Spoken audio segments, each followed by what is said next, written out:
नमस्कार दोस्तों, स्वागत है आप सभी का हमारे चैनल पीपीएम वचन पर।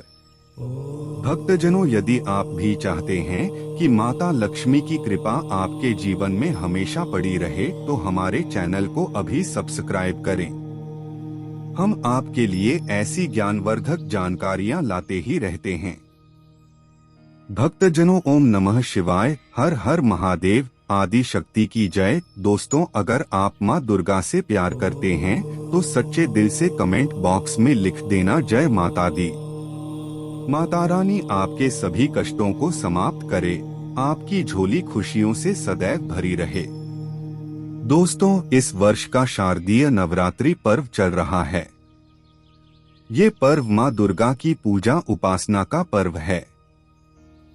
इस काल में ब्राह्मण के सारे ग्रह एकत्रित होकर सक्रिय हो जाते हैं और इसका जो दुष्प्रभाव सभी जीवों पर पड़ता है उससे बचने के लिए नवरात्रि में मां दुर्गा की पूजा की जाती है।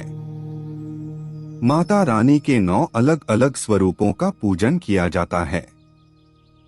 शास्त्रों के अनुसार नवरात्रि के दिनों में माता रानी का पूजन करने से देवी भक्तों को अभय वरदान प्रदान करती है। सच्चे और एकाग्र भक्तों के कष्टों का निवारण शीघ्र करती है। मां की उपासना से विनम्रता का विकास होता है। सभी कष्ट, दरिद्रता, दुख नष्ट हो जाते हैं। नवरात्रि में माता रानी का पूजन और व्रत रखा जाता है, लेकिन नवरात्रि के दौरान सबसे ज्यादा महत्व होता है कन्या पूजन का माना जाता है। माता रानी व्रत और पूजन से इतनी प्रसन्न नहीं होती जितना का कन्या पूजन से होती है। नवरात्रि में छोटी छोटी कन्याओं को माता रानी का स्वरूप माना जाता है। कन्याओं को भोग लगाया जाता है और बदले में आशीर्वाद मांगा जाता है। कन्याओं को प्रसन्न करने के लिए उपहार दिए जाते हैं। माना जाता है कन्याओं को अगर कोई भेंट दी जाए और वो उसे स्वीकार कर लें तो इसका मतलब है कि माता रानी ने वो भेंट स्वीकार कर ली। जिन पर कन्याएं प्रसन्न होती है, माना जाता है उन्हें माता रानी का आशीर्वाद मिल गया और माता रानी की कृपा से उन्हें मुंह मांगा वरदान प्राप्त होता है। नवरात्रि में 2 वर्ष से 10 वर्ष तक की कन्या का पूजन होना चाहिए। अष्टमी अथवा नवमी को कन्याओं के पैर धोकर भोजन कराना और सामर्थ्य के अनुसार दान देना श्रेष्ठ माना जाता है। 2 वर्ष की कन्या को कुमारी कहा जाता है। इसके पूजन से दुख और दरिद्रता दूर होता है। 3 वर्ष की कन्या को त्रिमूर्ति कहा जाता है और इनके पूजन से सुख समृद्धि आती है। 4 वर्ष की कन्या को कल्याणी कहा जाता है। इनके पूजन से भक्त का कल्याण होता है। 5 वर्ष की कन्या को रोहिणी कहा जाता है।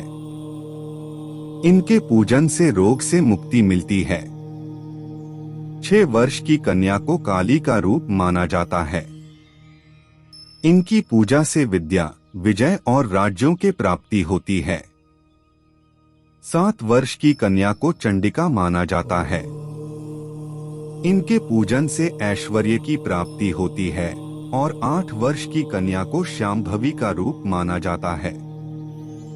इनके पूजन से वाद विवाद में विजय मिलती है। 9 वर्ष की कन्या को दुर्गा का स्वरूप माना जाता है और इनके पूजन से शत्रुओं का नाश होता है। 10 वर्ष की कन्या को सुभद्रा कहा गया है। इनके पूजन से सभी मनोरथ पूर्ण हो जाते हैं। अगर इनका पूजन नवमी के दिन कोई भक्त करता है तो वैसी स्थिति में प्रसाद ग्रहण कराते समय 2 से 10 वर्ष आयु के बालक को भी प्रसाद ग्रहण कराना चाहिए। शास्त्रों में कहा गया है कि बगैर भैरव अथवा हनुमान जी के पूजन के कन्या पूजन का विशेष फल नहीं मिलता। बालक हनुमान जी का स्वरूप होते हैं। वर्तमान परिस्थितियों में नवरात्रि के दौरान कन्या पूजन करना उतना सुरक्षित नहीं है, लेकिन जैसा कि शास्त्रों में वर्णित है, कन्या पूजन के बिना, कन्याओं के आशीर्वाद के बिना नवरात्रि के व्रत और पूजन अधूरे रहते हैं। आज के इस वीडियो में हम आपको एक ऐसी चीज के बारे में बताने जा रहे हैं जिसे आप नवरात्रि के दौरान किसी भी कन्या को देते हैं तो आपको दुर्गा माँ का आशीर्वाद प्राप्त होगा। माता रानी की कृपा से जीवन में चली आ रही बड़ी से बड़ी परेशानी खत्म हो जाएगी, घर में सुख समृद्धि आएगी, जीवन खुशहाल हो जाएगा। आगे बढ़ने से पहले आपसे रिक्वेस्ट करते हैं कि वीडियो को लाइक जरूर करिएगा, दोस्तों को शेयर कर दीजिएगा और अगर आपने अभी तक चैनल को सब्सक्राइब नहीं किया है तो चैनल को सब्सक्राइब करके बेल आइकन जरूर दबाइएगा। दोस्तों, नवरात्रि में देवी माँ की कृपा प्राप्त करने के लिए नवरात्रि के किसी भी दिन स्नान करके स्वच्छ वस्त्र धारण करें। एक पानी वाला जटा वाला नारियल लेकर उसे पानी से अच्छी तरह धोकर साफ कर लें और एक थाली में रख लें।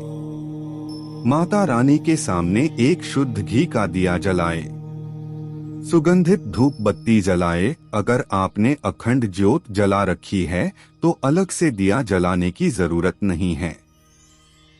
माता रानी को कुमकुम से तिलक करें, फल मिष्ठान का भोग लगाएं।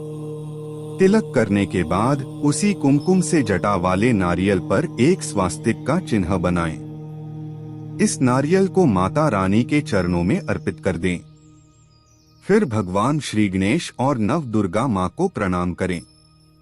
आपकी जो भी समस्याएं हैं वो माता रानी के समक्ष रखें और उन समस्याओं को दूर करने की प्रार्थना करें। अपनी मनोकामना माता रानी से कहें। फिर आप माता रानी के इस मंत्र का एक बार जाप करें। मंत्र इस प्रकार है: सर्वमंगल मंगले शिवे सर्वार्थ साधिके, शरण्ये त्र्यंबके गौरी नारायणी नमोस्तुते। मंत्र एक बार फिर से सुन ले। सर्वमंगल मंगले शिवे सर्वार्थ साधिके, शरण्ये त्र्यंबके गौरी नारायणी नमोस्तुते। इस मंत्र का अर्थ है सब प्रकार के शुभ करने वाली मंगलमय माता, आप कल्याणकारी और सब मनोरथों को पूरा करने वाली हो। आप शरण ग्रहण करने योग्य और त्रिकालदर्शी तथा वर्तमान भूत एवं भविष्य को प्रत्यक्ष देखने वाली हो। हे नारायणी जो सब में व्याप्त हैं, आपको नमस्कार है। इस मंत्र का जाप करने के बाद आप माता रानी के इस मंत्र का 108 बार जाप करें। मंत्र है ओम ओम रीम कलीम चामुंडाय विजय। ओम ओम रीम कलीम चामुंडाय विजय। ये माता रानी का नवार्ण मंत्र है। माँ दुर्गा दुखों का नाश करने वाली देवी हैं, इसलिए नवरात्रि में जब उनकी पूजा आस्था और श्रद्धा से की जाती है तो उनकी 9 शक्तियाँ जागृत होकर 9 ग्रहों को नियंत्रित कर देती है, जिससे जीवों का कोई अनिष्ट नहीं हो पाता। माँ दुर्गा की इन 9 शक्तियाँ को जागृत करने के लिए माँ दुर्गा के नवार्ण मंत्र का जाप किया जाता है। नव का अर्थ 9 तथा अर्ण का अर्थ अक्षर होता है। आठ नवार्ण 9 अक्षरों वाला मंत्र है। नवरात्रि में माता रानी के सभी भक्तों को इस मंत्र का जप अवश्य ही करना चाहिए। इस मंत्र का जाप करने से माता रानी की कृपा से सभी कष्टों से छुटकारा मिलता है। मंत्र का जाप करने के पश्चात अब आप नारियल को अपने हाथों में उठाएं, नारियल को अपने मस्तक से लगाएं और माता रानी से हाथ जोड़कर प्रार्थना करें कि हे माता रानी, इस कन्या को आपका रूप मानकर हम कन्या को ये नारियल अर्पित कर रहे हैं। आप कन्या रूप में हमारे द्वारा अर्पित किए हुए इस श्रीफल को स्वीकार करें। अब ये श्रीफल आप किसी कन्या को अर्पित करें। इस बात का ध्यान रखें कि ये नारियल आपको 10 वर्ष तक की कन्या को ही अर्पित करना है, क्योंकि 10 वर्ष तक की कन्या को ही माता रानी का स्वरूप माना जाता है। फिर कन्या के पैर छूकर उनसे आशीर्वाद अवश्य लें। माना जाता है नवरात्रि में कन्या को श्रीफल देने से आपको आपके अच्छे कर्मों का फल अनंत गुना होकर वापस मिलता है। श्रीफल जो माँ लक्ष्मी को अति प्रिय है, इसे कन्या को देने से घर में सुख समृद्धि आती है। नौहों दुर्गा माँ की कृपा से बड़ी परेशानियां दूर हो जाती है, मनचाहा वरदान प्राप्त होता है। नवरात्रि में कन्या को श्रीफल देना सबसे ज्यादा शुभ माना जाता है। मान्यता है कि कन्याओं के द्वारा ग्रहण किया गया श्रीफल सीधे माता रानी द्वारा स्वीकार कर लिया जाता है। इस